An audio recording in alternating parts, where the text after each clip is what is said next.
what is economics? Economics is basically human psychology as applied to basic transactions between different humans. Human psychology as applied to their stuff. And how they move their stuff. And exactly is what it is. I'm not going to make a trade unless, one, I desire to, and two, unless I perceive that by making the trade, I will be better off than I was before. Whether that is, I will be better off psychologically, fiscally, socially.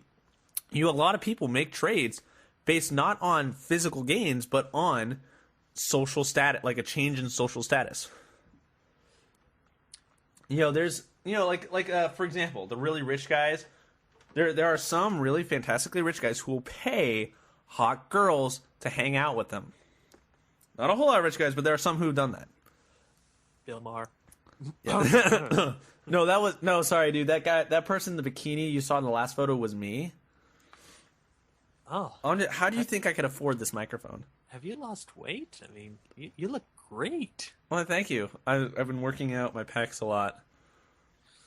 If I really loving the inflatables, that was a good move. Yeah, well, if I put my water wings on and squish my chest together, you almost can't tell the difference. Well, compared to his last girlfriend, I mean, you're probably a good catch. I mean, I spend my time with Bill Maher, and then the rest of my time I'm either here talking with you or I'm at the Playboy Mansion. I was gonna be, how Hugh Hefner was gonna get married. I was the shoo-in. I was almost there. Oh, now I'm gonna need to start carrying soap. No, come on. Yeah, okay. No, it is creepy to marry a 70, 80-year-old guy. It's a little weird. Although, I'm going to be honest, all things aside, I'm a little bit jealous that he's dated like 21 to 24-year-old supermodels for his entire life, for like 50 years. Yeah, dated women whose IQ could be rolled on a pair of dice. Listen, I'm trying so hard not to fit into the typical misogynistic response of like, but does it really matter? But seriously, does it matter? It does matter. But look, there are really intelligent hot girls out there too. Yeah, they're conservatives. Like, exactly. I gotta be honest, Michelle Malkin is so hot for a mother. Like, I do not know very many mothers who are that hot. She is up there, dude. All right. Michelle, right. If you're single, if you ever end up single, after the appropriate amount of morning time, give me a call. Please. You heard it here first on the EchoChamber. Future husband. Right? No. Actually, Ann Coulter is still single. She's not as pretty, and she kind of has like a scarecrow look going on. I think she's deliberately starting to, present herself in a little bit more bare bones fashion, just because I think she's realized she intimidates her opponent somewhat when she, eases up, because when she wants to dress up, she cleans up, man. Oh man, does she clean up. But I guarantee you, if there's any liberals right now, they're like puking their brains out. They're like, oh, Malkin and Coulter. I'm so angry, I'll start eating the brains I just puked up. Oh man, I'm just saying, like, they are the first. As far as vitriolic hatred go, they're like the Piers Morgan of conservatives. Not brains wise, just in terms of hatred stirred up and like dislike. I don't know. I think now, do you mean the amount of hate they projected outward, or the amount they received? They received. Oh, because Piers Morgan, we're going easy on the guy. I know it seems hard to believe after all the, Twitter wars and all of the Ben Shapiro saying he's dancing on the graves of children, but go anywhere. I used to say go anywhere on the internet, but now that pretty much you can find anything about anybody on there. Just go on the street and just yell the word Ann Coulter. If you don't get shot within 20 minutes, you're probably not in New Jersey. But even so. That's funny. Just like your friend just said something like Ann Coulter, and you just like walk away, like just stay away from me, man. Stay away. We'll be back after the dust clears. Themselves conservatives in the area refuse to talk about Ann Coulter. See, okay, I hate it when people like there's someone who agrees with you, and you bring up something, and like they're afraid to agree with you out loud, but like you can tell they agree with you. That annoys me. I don't like that. Like regardless of whether or not you agree with me or disagree with me, have the balls to tell me, because that's ridiculous. I think people I understand not wanting to cause controversy. I mean, I'll say listen, I don't, I respect your opinion. I don't really want to get into an argument because I kind of don't agree with everything you say. But but on the flip side, we really didn't get that memo. Not arguing because we don't want to. I know where you got where got it going on here. On the flip side, though, I do know conservatives who spout their mouth, but who don't understand what they're saying at all, and it pisses me off. I have someone that I know. I'm not going to say their name. I like to call him Alex Jones. Oh my god, he's so embarrassing. He's like the cousin that you don't want to talk about, and he's like, America, because the government actually planned, for the sun to emit a little more radiation. No joke. There is a guy in my city, drives around in some kind of Volvo or something. There is more Alex Jones sticker on the back end of his car than there is paint. Or anything else for that jet. I'm not kidding. They just layer after layer of bumper sticker. He's got the phone number there, Alex Jones, and individual letters all spelled out. Call 9/11 was from the government. Boston bombings was the government. Oh my god. He I swear he went to the Alex Jones website to the store and bought every possible different iteration of Alex Jones. Put it on his car, and then made up other ones. Option. I was like, oh. I actually do not like to talk to those people. I ran into one of them. They just sat there for 20 minutes. I'm at at a grocery store, trying to leave, and he's there, chemtrails. The world is good. Go to Infowars.com. I'm like, I gotta go. I need to go back to non-Crazyville now. I'm sorry. I'm leaving. Okay, bye. I'm at my car. Why are you following me? Oh my god, am I going to be raped? He did follow me to my car. Genuinely, I was feeling severely uncomfortable that this guy was being so pushy about it. And I was just like, When you want to talk about conservatism, call me. Till then. Okay, but anyways, back. My point though is I have someone that I know who was like, hey, John, so the next time someone tells you that evolution is real, you just yell, entropy, and you run away. No, I heard that, and that goes to the origin argument against evolution, but it doesn't really go to the development argument. It doesn't work. The entropy argument is actually totally fallacious. Not that I disagree with entropy as a principle, but saying that because of entropy, evolution couldn't have happened is actually really a completely wrong and fallacious and based on a misunderstanding of what entropy is. And the reason is this: the Earth is not a closed system. Which I know, I'm sure Josh people have pointed. I'm sure you've heard that before. Indeed. Within a closed system, the amount of usable energy tends to will decrease across any period of time. But the thing is that's the amount of usable energy in a closed system. The Earth is constantly getting energy from the sun, massive amounts. Here's the thing, though. Entropy is still maintained because the Earth is only receiving a small portion of all that energy. So even if the Earth was to 100% use it, there's still like all this other light going in every other direction from the sun that is not being used. It's just going into space and fading away.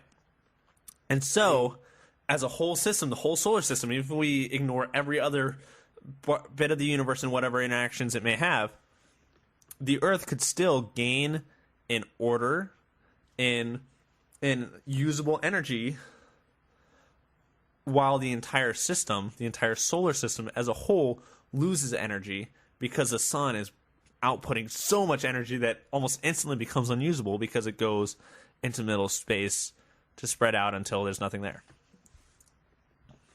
You know, I was just going to say that the fallacy was to run away afterwards, because you never give them the satisfaction of running away. Oh my god.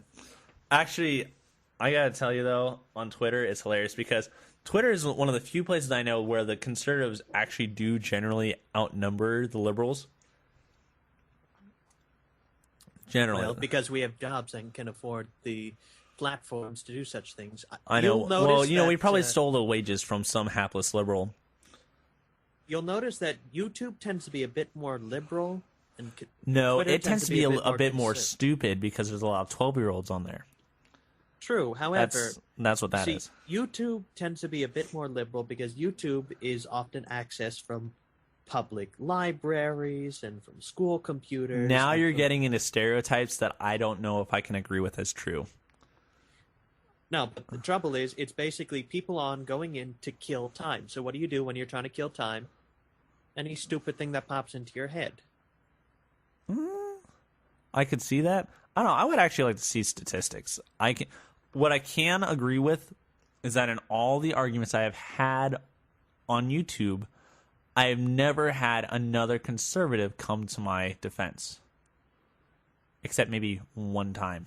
Now, granted, I've only had like 10 or 15 arguments on YouTube. It does happen. It does, but it's a rarity. It's like one giant squid seeing another giant squid in the distance and like being like, "What's up, bro?" It's like this. I've tested this. If a conservative looks at your arguments and thinks you need help, they'll say, "Hey, how you doing? Here, let me take this," and they'll go. If they look on and think you're doing okay, the most they'll do is say, "Hey, you're doing well, good job, keep up, fight the good fight," and then they'll leave. They'll let you go. And so, if you're not getting a lot of people rushing to your aid, it's because they don't think you need help. Because I've had people come up to me and say, "Hey, you look like you're struggling. You want me to jump in?" I'll be like, "No, I'm okay. Just wait. He's about to undo his entire argument." And then he does. Okay. My comment though was that on Twitter I get a lot more like people piping in and like jumping in with their experience and like aiding. Like the number of like I've never been in an argument on Twitter where like I was outnumbered, which is weird for me because I'm used to being like the outnumbered sole voice. I miss it. Well, I don't miss it. Oh, I totally miss because, it. Well, here's the thing I hate. Is in a public fight, half of what people try to do, and what people generally try to do the majority of the time, is to have the social victory instead of instead of like having a meaningful dialogue. Like they just want to appear right to everyone else. Like to be able to basically walk away at the end of the argument with everybody else saying, "Oh yeah, that guy won," regardless of whether or not like the guy actually had more logical arguments or better sourcing, or anything that really matters in a legitimate debate between two peoples about a difference of opinion. And the problem with that is that basically when it comes to arguing and like I'm on my own, is that I'm fighting against that, and I'm trying to keep it to just actually talking about information.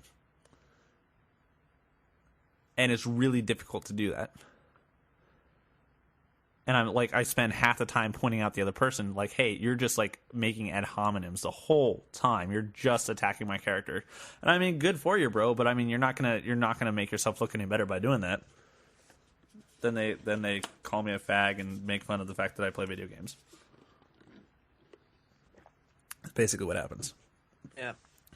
One technique I will use in a situation like that, and I will confess I've actually used this at work sometimes.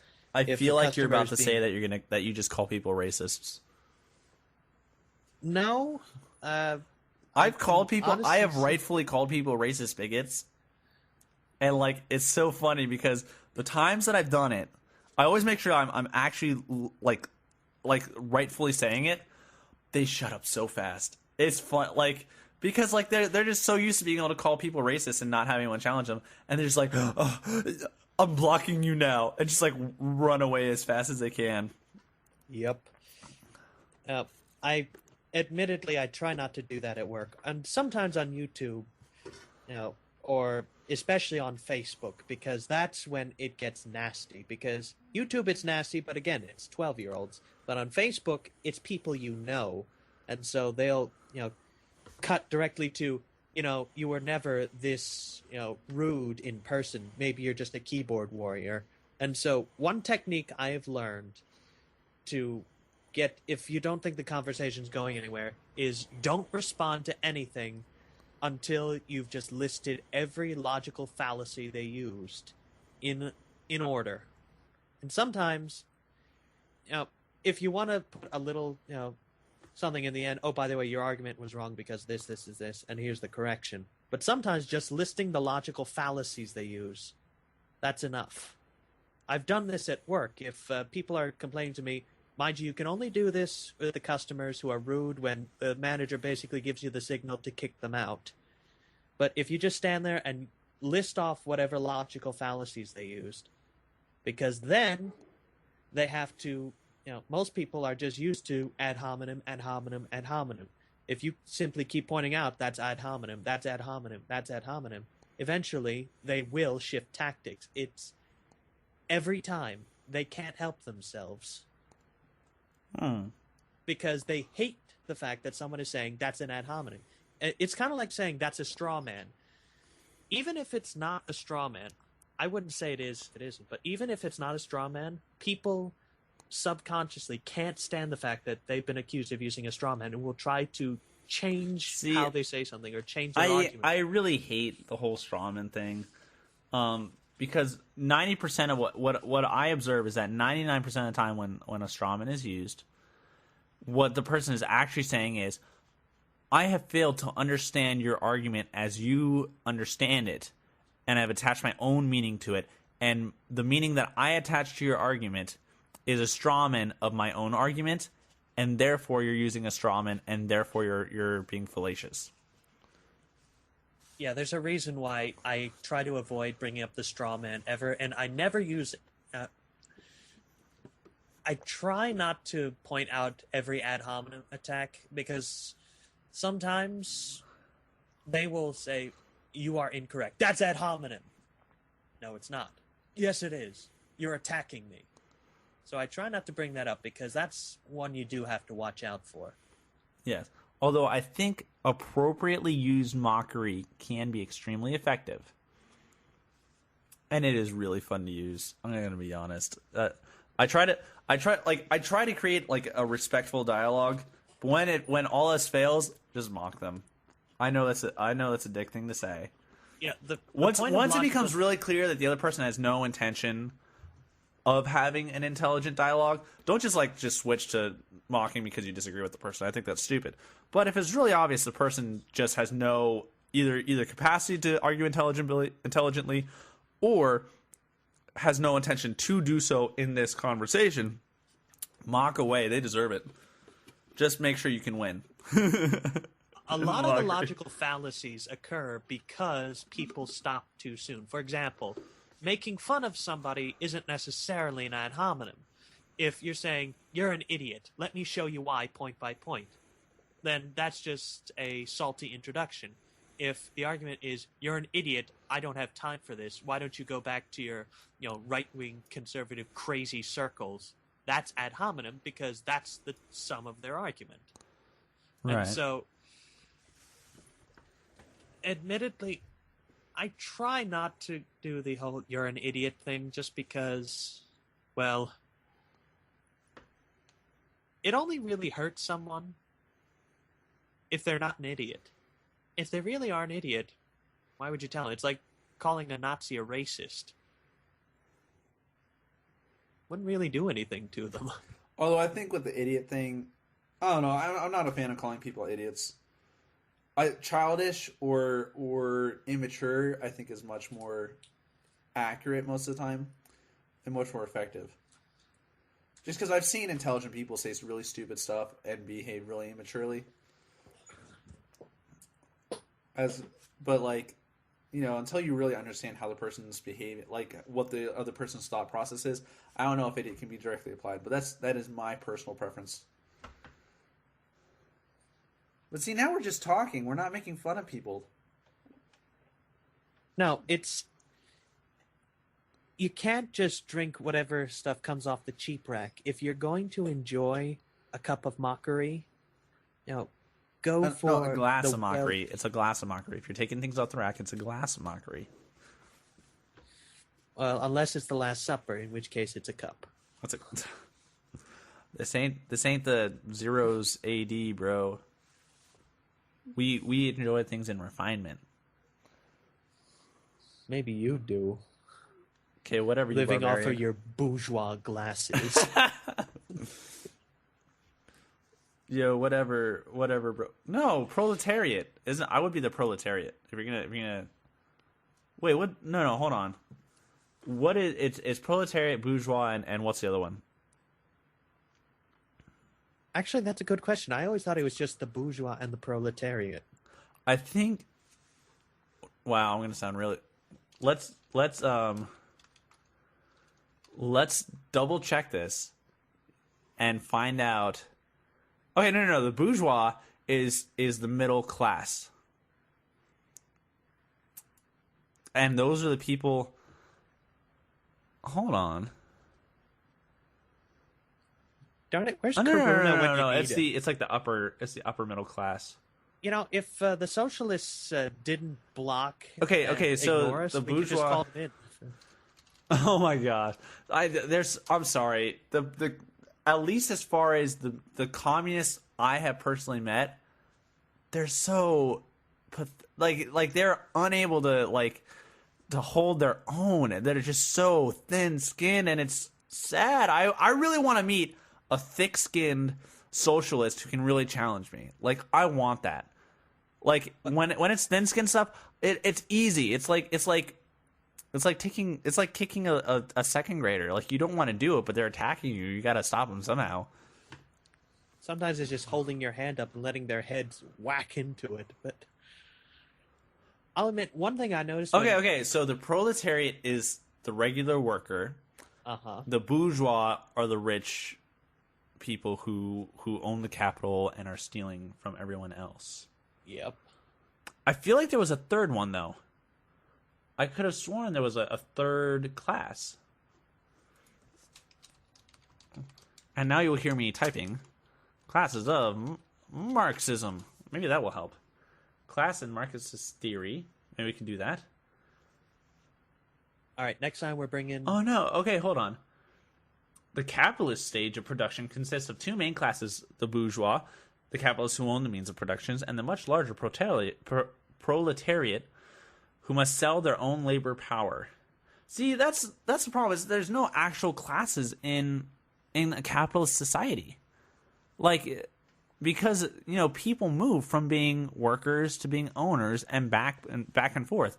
They're like the only way you would be permanently in one class to the other is, on the one hand, by being really, really good at what you do, or on the other, because you choose to.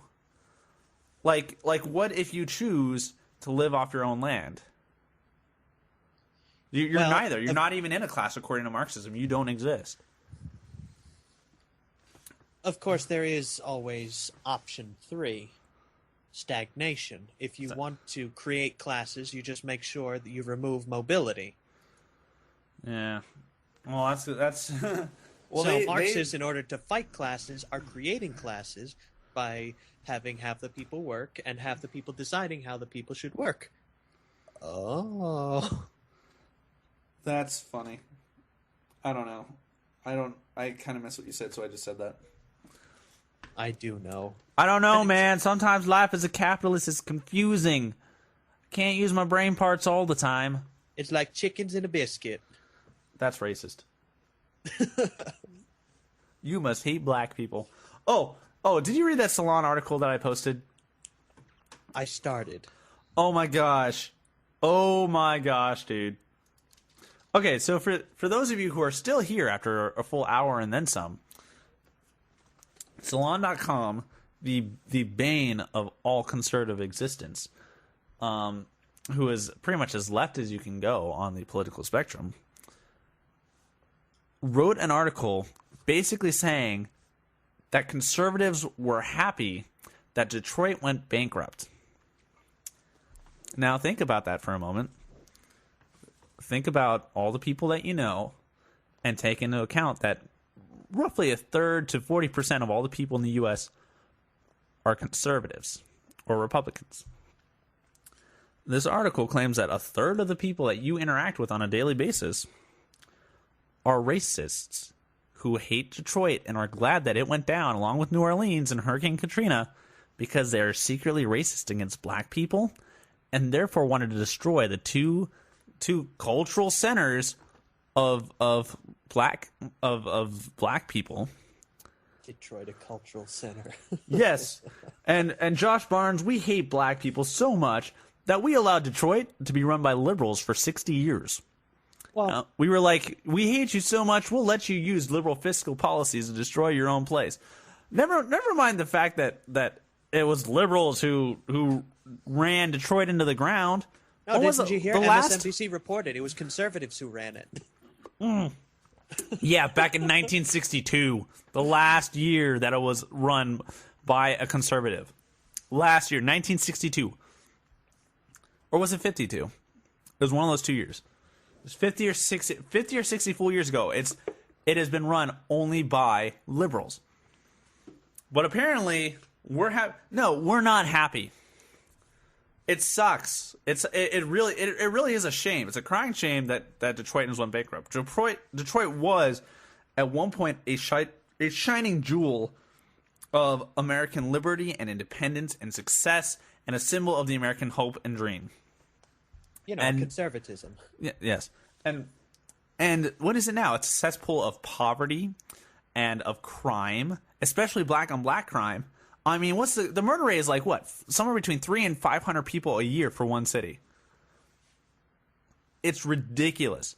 There's crime, there's poverty.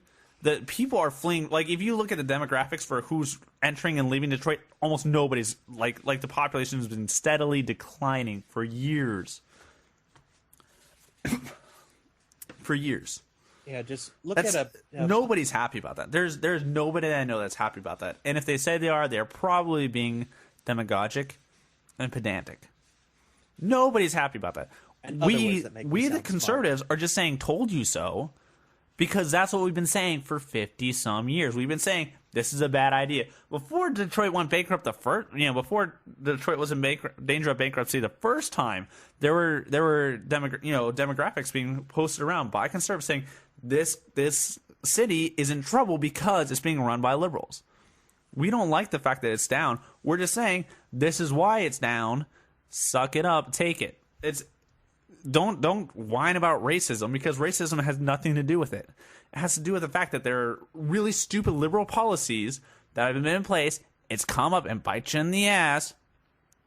Deal with that fact. Learn how to save money.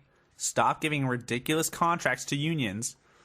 And get rid of that judge. Oh my gosh, that judge that rejected the first request for bankruptcy because she said, like, for this reason that, like, you're not allowed to renege on to go back on contracts with public sectors or with unions. And also, it's dishonoring to Obama I'm sorry. When does that come into? When does that factor in? I don't remember that being part of legal case law, ever. Never underestimate the power of It never your should leader. be. It shouldn't be. It's ridiculous. I can't believe that. Like, that boggles my mind. It's ridiculous. That should no. It's like that kind of attitude is why this kind of stuff happens. Fiscal responsibility needs to be the number one priority of cities. I mean, like they need to, like, you know, there's other things they need to be taken care of, but you know, you should, if you are going in debt, if your stockpile of money or whatever money you have is going down on a year-to-year basis, you are doing something wrong.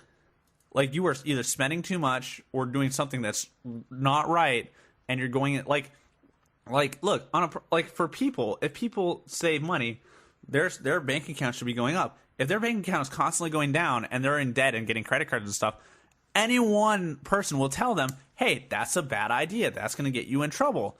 And then when that person ends up in financial trouble and has to declare bankruptcy, we say, what? Dude, I told you that would happen. That doesn't mean you hate the person. That means that you told them that would happen. Shut up, racist. Racist. I told you what happened in one of my more recent conversations about that. Again, you know, somehow the issue of race came up, and apparently I am a racist because I reject the notion that the troubles in our world happen today because white people have power over black people. So I'm a racist because I reject the notion that white people have power over black people. What? Yes, because if you believe in individual sovereignty, you must hate black people. That's so messed up. Yeah. On like a fundamental level. Like, see, that again, Houghton kind of produces people who think that way. I don't know if you see, noticed. that bugs me. Because, like, when I consider whether or not I want to hang out with someone, the first thing that kind of pops in my head is like a consideration for how I'm feeling at the moment. And like the personality of the other person. Like kind of like, how do I feel now, and how I'm going to feel when I'm interacting with that other person. That's it. I consider how I'm feeling and how I'm going to feel interacting with this specific other personality. That's what I think about. Race does not even come close to figuring in, and I don't get how these other people do that. Race should never figure in whether or not you decide to hang out with a person. What, you don't believe in keeping a bunch of tokens in your back pocket? Oh my god. Yeah, because you never know when you might have to go to the arcade. Oh, I'm sorry. Okay, look. If I were to pick black friends merely on the fact that, based on you know, like having, you know, friends, so I could say I had black friends, I would have made the worst decisions ever. Like, one of my black friends is like a 9/11 truther, and we got in the worst, like no joke. Last time we were hanging out, like we're with a group of friends, and like there's just like a quiet moment in the room, and he's out of nowhere, he's like, so who else thinks that the Boston bombings were actually because of the U.S. government? And like everyone started flipping it. We were like, what? Are you kidding me?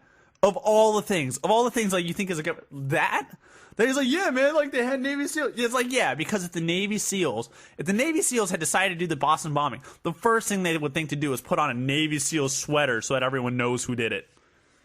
Are you freaking kidding me? If the Navy SEAls did the Boston bombings, no one would know. At least the pressure cooker would have been, you know, camo covered or something. Like for those kind of operations, they plan them out. They like for operations, Navy SEAL teams plan them out and spend hours and hours doing so. They would not do anything like these people are made to blend in to environment. Like they're made in, like they are trained. They are multi-million-dollar fighting machines. You think they would do something so pedantic and stupid as to wear Navy SEAL sweaters or markings or any sort, or what was it, cap? One of them had like a Navy SEAL's cap. That stupid of an identifier when they did the mission? Are you kidding me? Possibly the stupidest argument ever. Like at least some of the arguments made in favor of 9/11, you know, 9/11 trutherism, like at least some of them sound legitimate on a surface level. That one is so immediately ridiculous. I was like offended. Maybe not offended. That's a little self-righteous, but I was like incredulous that he could actually fall for that. No, if I was picking black friends on behalf of like just looking like a token, or to have say I would have black friends, one, I would have a lot more black friends than I do now, because I would be trying to make friends with black friends so I could say I'd have them, and two, I would be much more selective. I have a lot of interesting friends. I'll say that much. Some of them I agree with. Some of them I would disagree with vehemently. Well, I discovered, I didn't know this, but apparently I realized the other day I didn't have any black friends in high school. So, but you have black friends now. No, hear me out. I didn't have any black friends in high school. I had friends who were black. So you're a recovering racist. Well, see, what happened was I would have friends, but like, you don't have any black friends. I'm like, well, what about Jordan? No, he doesn't count because he likes to draw. What? He's an Oreo because he likes to draw and because he only had one girl hanging off him at the time. Oh my god, I hate that. Okay, as an aside, I hate like the whole like, whether people are really black, like is he really a brother? Is he down for the cause? Like, are you wait, what? Like, if you're black, you're suddenly part of this special community that only other black people inhabit. And in order to be in this community, you not only have to have black skin, but you also have to be for certain things. You have to be for the cause. Or if you're not, you're a cornball brother, an Uncle Jonathan Tom, Lent. an Oreo, a house Negro. Those are all terms I've heard. John, are you really white? Are you authentically white? I mean, you haven't listened to NPR all week. I don't think you're authentically white. No, but look, I listened to Coldplay last week. Okay. I'm white. Don't worry. I have many white friends. I only have like 3. They're white. They're not like. Oh, those are just token white people. They're not like white bread white, but they're white. Hey, they enjoy fried chicken. That's not for white folks. No, they had boiled goose. And then some dude came in with a boombox, and I was like, bro, what you trying to say? And then the music was all out of control.